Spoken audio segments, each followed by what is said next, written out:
नमस्कार, मैं राजकुमार गोस्वामी। आज हमारी मौजूदगी भरतकुंड के स्थान पर हुआ है और हमारे साथ महाराज जी हैं। हम महाराज जी का परिचय पहले जानना चाहेंगे। महाराज जी कृपया अपना परिचय बताएँ। संतोष निषाद महाराज जी, हम निषाद मंदिर नंदीग्राम भरतकुंड के हम जारी भी हैं और साथ साथ समाज को जागरूक करने के लिए निषाद संस्कृति की तरफ से जो है या निषाद संस्कृति के माध्यम से या निषाद समाज को जागरूक करने के लिए भारत की जो सबसे प्राचीन संस्कृति मानी जाती है निषाद संस्कृति के द्वारा हम लोगों को अपने निषाद समुदाय को भी जागरूक करने का कार्य करते हैं। तो महाराज जी हमारा कुछ आप सवाल रहेगा आपसे। जो दिल्ली में प्रोटेस्ट हो रहा था अभी जल्दी में और सीजेपी के मतलब कॉकरोच जनता पार्टी के दबाव में आकर मोदी सरकार कहीं न कहीं धर्मेंद्र प्रधान जी का इस्तीफा मंजूर कर देती है। तो क्या अब नए शिक्षा मंत्री आने के बाद में क्या शिक्षा में कोई क्रांति आएगी या फिर वही हाल रहेगा? नहीं, आपने बड़ा अच्छा प्रश्न रखा है और जहाँ तक मेरा अपना मानना है कि देखिए परिवर्तन अगर किया गया है तो निश्चित तौर पर बदलाव होगा। यदि शिक्षा मंत्री बदले हैं तो शिक्षा प्रणाली में भी बदलाव होगा।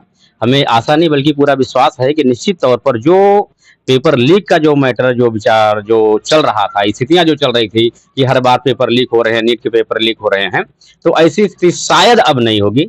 जहां तक ये माना जा रहा है कि शायद अब नहीं होगी क्योंकि नए शिक्षा मंत्री आए हुए हैं। और साथ साथ जो हम आपको बताना चाहेंगे जो मेरे विचार हैं अपने कि मुझे बहुत दुख हुआ इस बात को देख करके कि जो है इतना बड़ा जन आंदोलन करना पड़ा और एक मंत्री के इस्तीफे के लिए इतना जन आंदोलन करना पड़ा। उसमें बहुत सारे लोग जो है प्रताड़ित भी हुए, उनके हाथ पैर भी टूटे।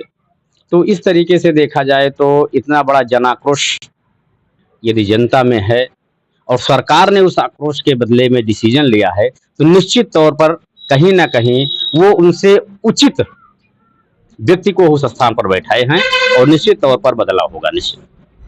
जहाँ तक जैसे कि एक सवाल ये भी है कि पूरे 12 सालों में मोदी सरकार में कभी झुकाव नहीं देखा गया और राजनाथ सिंह का बयान आज ट्रोल किया जा रहा है कि हमारी सरकार में इस्तीफे नहीं होते हैं। इस विषय में आप क्या कहना चाहेंगे? नहीं देखिए ये तो बात रह गई कि हम कभी झुके नहीं हैं, ये तो अलग बात है, लेकिन जनता है और लोकतांत्रिक प्रणाली जो होती है वो जनता में ही नीत होती है। सारी शक्तियां भारतीय संविधान के द्वारा जनता में ही नीत कर दी गई। जनता जो चाहेगी वो होगा। कोई भी शासक हो, चाहे आज की वर्तमान की बात किए, चाहे इसके पूर्व की बात करें या आने वाले भविष्य में बात करूं, तो कोई भी होगा तो इतना वो सशक्त नहीं होगा कि वो जनता से बड़ा हो जाए। जिस दिन जनता आंदोलन करती है, यहाँ की नहीं, भारत देश की नहीं, विदेशों की आप कभी भी कोई भी क्रांति की बात कर लीजिए तो हर जगह जहाँ भी आम जनता ने क्रांति किया है वहां पर तख्ता पलट हुआ है, वहां पर सरकारें बदली हैं, वहां सरकारें झुकी हैं और झुकना हमेशा ऊंचाई की निशानी होती है।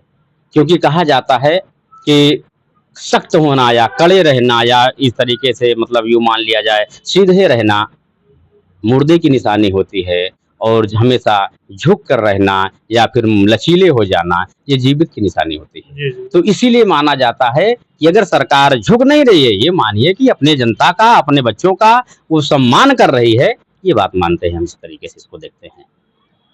तो जब अब जैसे कि मोदी सरकार में धर्मेंद्र प्रधान जी का इस्तीफा मंजूर हो गया है तो अब अभिजीत दीपके जी जो सीजेपी पार्टी के संस्थापक हैं उनका कहना है कि अभी तो अंगड़ाई है, बाकी अभी लड़ाई है।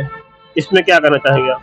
नहीं, दरअसल अभी उनके भी और भी जैसे तमाम सारे अभी मुद्दे बाकी हैं। बिल्कुल सही है उनका कहना है कि जो लोग उसमें इंजर्ड हुए हैं, आपने देखा होगा तमाम बहन बेटियों के कपड़े भी फाटे हैं, तमाम लोग मारे भी गए हैं, हाथ टूटे हैं, पैर टूटे हैं, कुछ लोग मर भी गए हैं। जो आया है सुनने में, क्योंकि हम तो वहाँ पर नहीं थे, लेकिन जो देखने में आया, जो सुनने में आया, मीडिया के द्वारा आया और सोशल मीडिया के द्वारा जो बताया गया कि उसमें कुछ लोग जो है जो शहीद हो गए, मर गए, तो उनके जो भरपाई 1 करोड़ रुपए की जो मांगी गई है वो भरपाई पूरी होनी चाहिए कि उस परिवार को, जिसका परिवार जो है, जिसका चिराग बुझ गया, जिसके आशाएं टूट गई, उनके परिवार को 1 करोड़ रुपया मिलना चाहिए मुआवजा। तो बिल्कुल सही है, तो होना ही चाहिए। और साथ साथ हमें बहुत कष्ट हुआ जब हम उसका वीडियो देख रहे थे, तो जब बच्चों के ऊपर, बच्चे एकदम तरीके से खड़े हैं, शांत खड़े हैं, उनके ऊपर धड़ाधड़ लाठियां बरसाई जा रही है, कहीं ना कहीं जो है मानवता को शर्मसार करने वाली बात है। तो निश्चित तौर पर उनका जो कहना है कि ऐसे लोगों पर कड़ी से कड़ी कार्रवाई होनी चाहिए। बिल्कुल होनी चाहिए, इसलिए होनी चाहिए कि अगर कोई व्यक्ति दोनों हाथ ऊपर करके खड़ा हो जाता है और आप उसके ऊपर अगर लाठी चार्ज करते हैं, उसके ऊपर लाठी डंडे यदि मारते हैं, तो ये गलत है। इसलिए कहा जाता है कि जब भी शासन में हो, चाहे प्रशासन की बात कर लिया जाए, आज की नहीं आदिकाल की बात कर लिया जाए, अगर किसी ने हाथ उठा करके दोनों हाथ ऊपर करके उसने आत्मसमर्पण कर दिया हो और उसके ऊपर से अगर उसके बाद उसके ऊपर प्रताड़ना की जाती है, तो आज से ही नहीं, आदिकाल से चला आ रहा है कि गलत है। लेकिन महाराज जी जैसे वीडियो बहुत सारे वायरल हुए सोशल मीडिया पे, न्यूज पे भी चले हैं, जिसमें पुलिस वालों को भी चोटें आई हैं, उन पे भी ईंट पत्थर चलाए गए हैं, इस पर क्या कहना चाहेंगे आप? बिल्कुल, पुलिस वाले भी चोटिल हुए हैं। बिल्कुल, जैसे अगर जब लड़ाई हो रही है या अपनी बातों को रखा जा रहा है, एक तरफ से मार होगी तो निश्चित तौर पर दूसरी तरफ से तो कुछ न कुछ मार होगी और ईंट पत्थर भी चले हैं, क्योंकि आम जन जो होता है उसके पास कुछ होता नहीं। ईंट पत्थर के अलावा उसके पास कुछ पावर होती, कुछ शक्ति होती, कुछ हथियार होता, तो उसे आंदोलन करने की ज़रूरत शायद नहीं होती। तो इसलिए हमारा जहाँ तक ये ख़्याल है कि जो पुलिस वाले भी उसमें ज़्यादा चोटिल हुए हैं, उनको भी सरकार जो है, क्योंकि ये सारी जो कमी रह गई है, ये सरकार के सख्त रवैये का ही कारण रहा है, तो उसके लिए भी सरकार ही ज़िम्मेदार मैं मानता हूँ इसको। और क्योंकि जनता को जो लाठी लगी है, आम पब्लिक को जो हमारे बच्चों के ऊपर जो लाठीचार्ज है उसके लिए सरकार ज़िम्मेदार होगी और साथ-साथ जो पुलिस वाले भी उसमें मारेंगे उसके लिए। क्यों? इसलिए कारण उसका ये रहा है कि यदि समय से निर्णय ले लिया गया होता, जो यदि होना ही था, जी। यदि आपको ऐसा करना ही था और ये निश्चित था, ये दिल्ली से ही नहीं, उत्तर प्रदेश से, बिहार से, पश्चिम बंगाल से, राजस्थान से, दक्षिण भारत से जब हर जगह से आवाज़ उठने लगी, आपने इस्तीफ़ा तो लिया और धर्मेंद्र प्रधान जी ने इस्तीफ़ा भी दिया। यदि इस्तीफ़ा देना ही था, मात्र सिर्फ़ इस्तीफ़े की बात थी, तो ये तो पहले ही कर लेना चाहिए था, इतना आंदोलन कराने की कोई ज़रूरत नहीं थी। जी, जी। तो आप अभी अपने समाज के लिए कोई संदेश देना चाहेंगे? जी, बिल्कुल, हमारा ये समाज के लिए एक सुझाव है कि देखिए अब शिक्षा मंत्री भी बदल गए हैं और मेरा अपना जो अपने समाज के प्रति, समुदाय के प्रति सुझाव है कि ज़्यादा से ज़्यादा आप शिक्षा को ग्रहण कीजिए।